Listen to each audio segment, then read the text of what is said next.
Today's show is brought to you by The Real Thing. So the mindset is there's one that's chasing ultimate power and speed, and then the other one's chasing ultimate efficiency. If you ain't breaking shit, you're not going fast. So when we went 10s and sort of smoked everybody else, what did we do? We stroked the B18C engine out, but what did we use as a crank? Nobody made cranks back then. You know, there's no Brian Crower or whoever else, like, who are the people that make cranks now? Like Winberg and who's the other people that make cranks? You got Winberg back then. It was just Winberg, Sonny Bryant. Sonny Bryant cranks, Winberg. Like they didn't they messing with Honda stuff back then. You know, TWM was the throttle body. There was no Kinsler throttle bodies back then. So we had TWM throttle bodies and on the Stroker B18C engine. Well, where did we get the crank? We got the crank out of an 89 carbureted Prelude engine. Oh, wow. Right. And we had to modify one of the thrust faces on one side. Like the thrust bearings were on a different cylinder. So we had to cut thrust faces on a different cylinder. And then the nose, where the oil seal rides on, we had to extend that out in order for the oil seal to be able to ride on it. And then we had to add an extension onto the tip of the crank.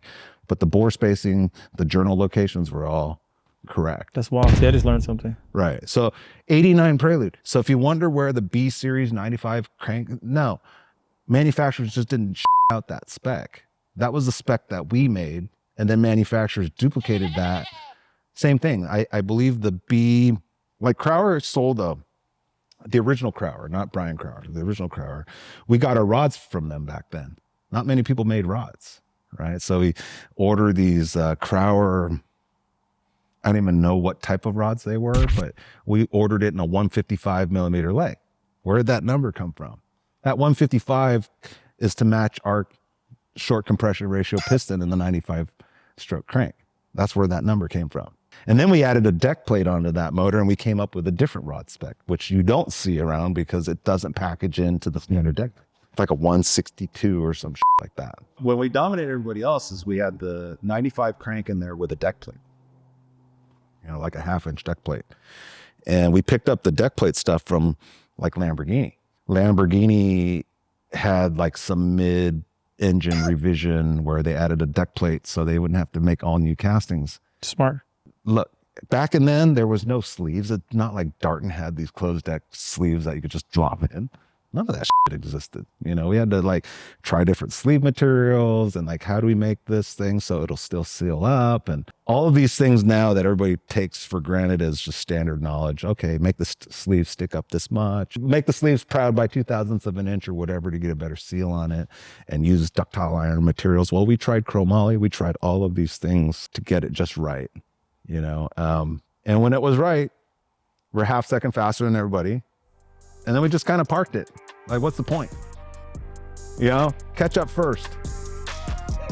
That was like our original crank. Why wouldn't you do this? Those f***ers are racing for fourth. It's a real thing. Coke is, that's the way it should be. Coca-Cola, what the world wants to see. Oh yeah, the real thing. Coca-Cola, the real thing. Coca-Cola is Coke. And then they caught up. And that's when we came out with the K. And the first thing we did on the K was we looked at the 99 and saying, well, journals are too big. You know, the K rod journals are this big and the GSR rod journals are smaller. I think the most you can get, if you offset grind it onto a GSR journal, I think the most you can get is like a 1017. So if you wonder, like, where did this 1017, 102 spec come from the K? It comes from the original 99 that's been offset ground. There's nothing special. All these numbers make sense if you can trace it back to, you know, the starting point. That was the original cheater crank. So my early days of the K99s, I remember that offset ground, you know, that big, it was like a big hush hush. The cheater crank? The cheater. That was like our original crank. Why wouldn't you do this? So it was like, I'm going to pull my oil pan off and I'm going to show you it's an OEM 99, not knowing that. So when we ran all of those records, it was with that crank, right? And then we stopped racing again. And then people went to the 106 and then went to the 108 and then we jumped back in, right? Right. And then we brought beta up to this spec. I don't even know when that was, 2015. So like 04, 05, We came out with a K. Again, dominated everybody by half second. I know people have their Honda all-motor drag race heroes. Let me tell you, it's not Jeremy and it's not Norris. Back in those days, our only competition came from Jesus Padilla that was running a 3-rotor Gen 2 RX-7. And I give that guy props. He knows what to do with the rotors.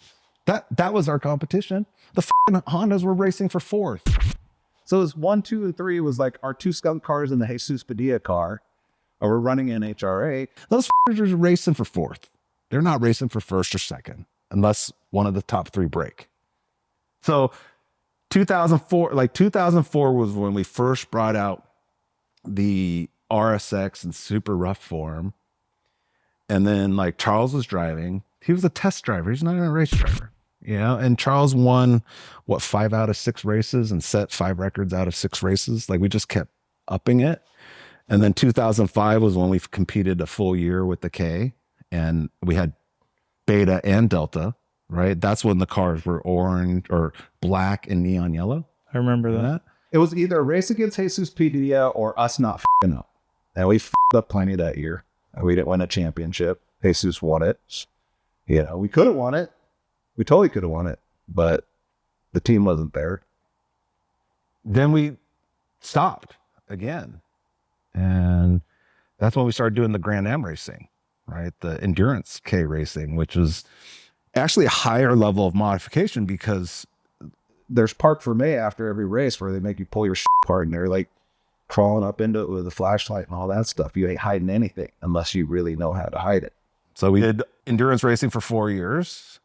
And, you know, we thought about coming in and you know, we redid Beta. It's like, hey, let's run a 108, 110, whatever we need to do to smash everybody. And we made some noise. Maybe we shouldn't have made any noise before we came in because we made all this noise. We put everything out there. Then he got like desperately like trying to come up with new flow. Like I went into port flow, and at that point, Tom had already given up. Yeah, the most you can get out of these heads is like 370 CFM. Okay, you know, and the stuff we measured, it wasn't even coming in at 370. It was coming in at like 355. I said I could get more out of this. So I threw some different size valves, but like I'm not gonna make a whole set of valves just to test flows. I'm buying like Toyota valves I can cut down, put them in, you know, things like that. And I got the heads to flow like 415. Like anybody who's claiming 450 out of 38 valves lied to you.